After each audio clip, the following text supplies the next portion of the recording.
Yo, what's up, YouTube? I'm trying to figure out what I should do next, but I thought I would update you on what I bought recently. I haven't bought too many because, living in this country, can't afford shit.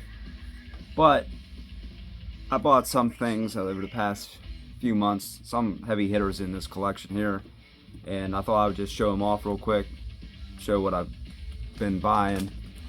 Recently, I went to a new record shop. Actually, it's been open 2 years, didn't even know about it, but it had a reopening, and found a couple records, and yeah, couldn't believe what I found at first. I'll show what I got. The first one I bought there was Japanese Pressing of Theater of Pain. It's probably my least favorite classic Crew record, but I always loved the mask artwork, and yeah, has the OBI and everything. Japanese pressings are my favorite, along with Netherlands pressings. And I also found this one. I couldn't believe they had this. It's been on my wish list for a while. Exodus, Impact is Imminent. This is the 1990 UK pressing. And yeah, got it for a great deal. So I couldn't pass that one up. I also found that this is one of my favorite Exodus records. I didn't buy the new record, by the way, because Exodus for me is Steven Souza as the vocalist, but they have Lunatic Parade's a great song. Lunatic, Lunatic, Lunatic Parade. That's a cool one. Within the Walls of Chaos. I mean, the album failed miserably. It barely hit the top 200, and yeah, it wasn't well received. Next up, playing in the background, I always wanted the original pressing, and Grease pressing is the only one of all places. It's like a unicorn, I'll never see it. But that's the Ugly Kid Joe, Menace to Sobriety. I still can't get a good picture in this. A lot of times, many people would say this is their best record. I still prefer America's Least Wanted. It's fun. It's one of the first records I bought and heard when I was growing up. But this is probably the best in terms of writing. It's a very strong written record. It's more diverse than the debut.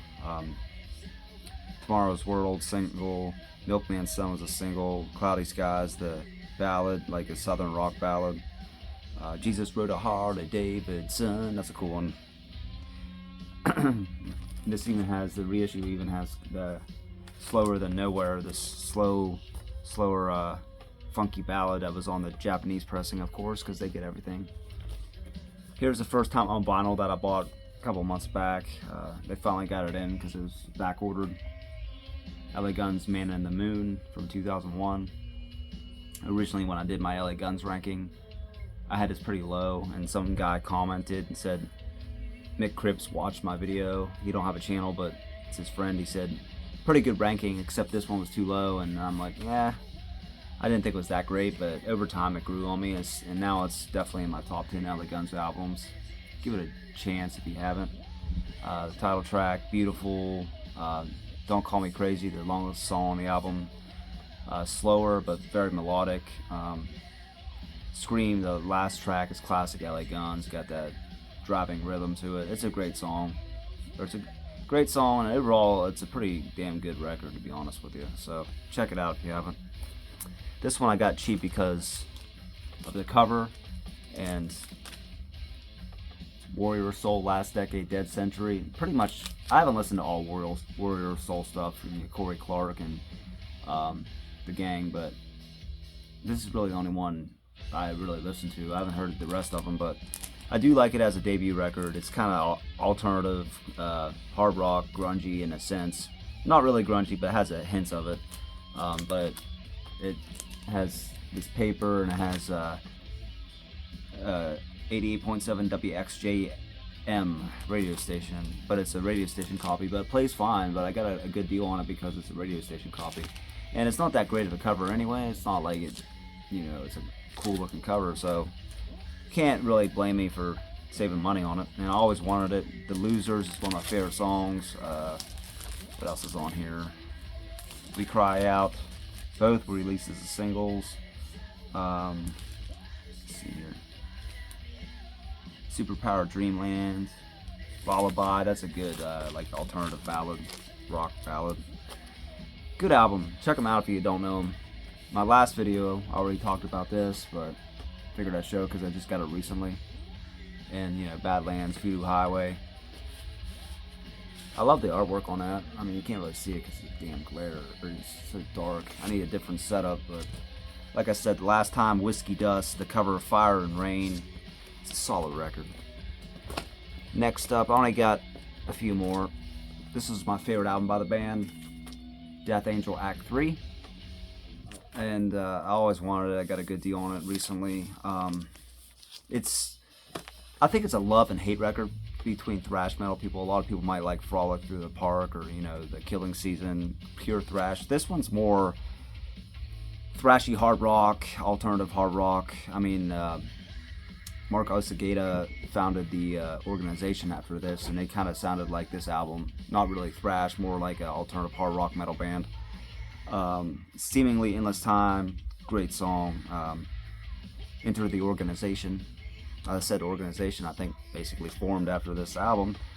Room with a View is a really good one. Disturbing the Peace. It's just a good album. It's more, like I said, it's thrash, but it's also hard rock, alternative hard rock. And like, I would recommend saying Seemingly Endless Time, Room with a View are my two favorites from the record. I only got a couple more here. I always wanted this on vinyl, got a good deal on it. It's an underrated album in my opinion. Rat, Reach for the Sky.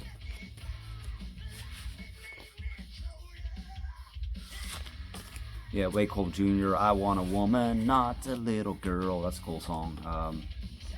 Chain Reaction is a good, hard, fast-paced song by Rat. I also like, what I like is the last two songs, What's It Gonna Be and You're What I'm After. That's a cool song. It's always been an underrated Rat song. I think it's my third or fourth favorite Rat album. A lot of people don't think it's that great, but I like it. That and this and Detonator are underrated as hell, in my opinion. And then you have I Wanna Love You Tonight. That's kind of like closer to my heart, like the kind of bluesy ballad from Invasion of Your Privacy. And last but not least, this one I've always wanted. I got a great deal on it. Firehouse Hold Your Fire from 1992. And you know me, Firehouse is one of my favorite bands. I showed in that one video of Fully Signed, first album by the band. I mean, you have Reach for the Sky, the major hit off the album. Sleeping with You, When I Look Into Your Eyes, other major hit off the album. The second biggest hit they had, top 10 smash hit ballad. I mean, Hold the Dream, the end songs, really underrated ballad by them. Living Life in the Real World is an uphill climb, especially if you're born and living in the US right now, and it's not going to get any better. Let's see here. Rock You Tonight, yeah, it's a good album. The first one is definitely the best, but this is a solid follow-up. Looks a lot better right there. Yeah, if I do that, it looks a lot better. So that's basically it. That's what I've been buying recently, and who knows what I'll buy more of soon or not soon. I mean, Record Store Day is coming up. I might get a couple of them, and then I might check out the antique shop, see if I can find a good deal. I did find an Ace Frehley, Kiss record, the Ace solo album. It was like $18. The album was fine. I mean, the jacket was VG at best, but I mean, hell, for 18 bucks, couldn't beat it. And it plays fine, so I don't know. We'll see what I get. Record Store Day, I might make a video. I mean, a lot of the shit's double vinyl, so I probably won't pay for most of it. But as always, YouTube, I'll put a link in the description here. Thanks for watching. Rock on as always. Peace, and I'll see you soon.